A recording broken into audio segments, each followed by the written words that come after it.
Yes, good morning. My name is Scott Smith, and I'm one of Bermuda's few community activists that have been basically compelled to be here today to call this meeting with the media to say that another soldier is gone. I was with his mother last night at the hospital, and the father and the family, and I'm tired. And I just have one question for Bermuda, and I just want to know if we're tired enough, and if enough is enough, and if we're going to stand up and do something. I know many of you saw me in the paper the other day calling for all the churches to come out in the community and reach out. And so now what I'm saying is that this is one too many. One is too many. But now this is, what's this, 15? Three this year. That's one a month. So what I'm saying is that we're having a, this is also coinciding with the candlelight vigil we're having for Kimwande, who was gunned down at the Victor Scott School. We're having a candlelight vigil for him tomorrow evening. So what my plea is to anyone that's concerned enough to want to come together, to put our heads together to do something, we're asking that you will come out tomorrow at 7:30 at the Victor Scott School to bring us out, just to show support. But this family now is, I watched the little son of this man that was gunned down last night. I watched him hold his mother's face and say, "Mom, don't cry." But Mama said okay, but she couldn't hold back the tears because it's too much pain, it's too deep, and it's getting it's too much now. It's too much, and we have to just put a stop to this. And I'm calling on the entire Bermuda.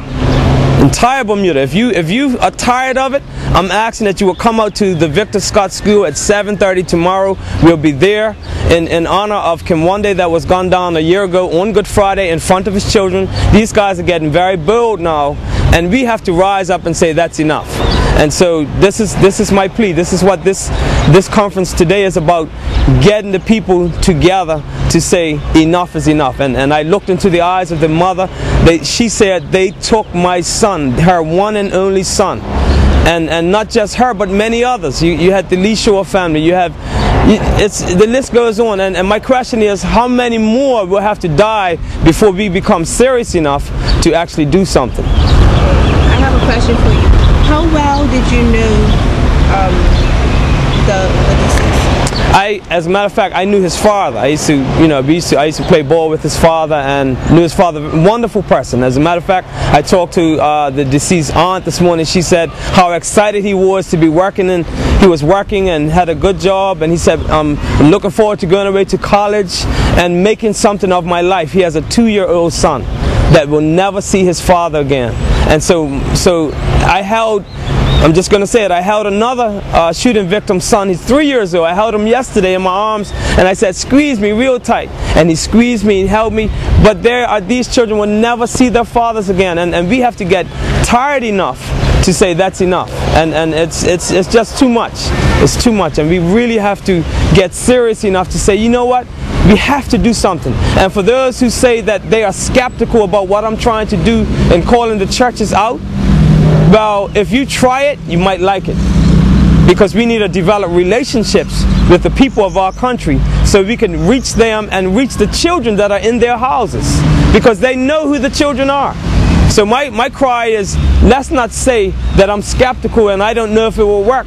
Well, the road least traveled is the one that nobody wants to travel. That road hasn't been paved yet. So I'm trying to pave the way now. I'm just one, along with many others that are trying to pave the way. But we have to do it. Get the steamroller out and let's do it. And so I'm just appealing in a strong. My heart is broken right now. I didn't get to sleep till after 3 this morning. I was with the family. I was with the grandmother. The grandmother said, "Wake me up, because I know I'm dreaming." And she said, "I know I'm going to wake up in the morning and know it was a dream, but it's not. This is real."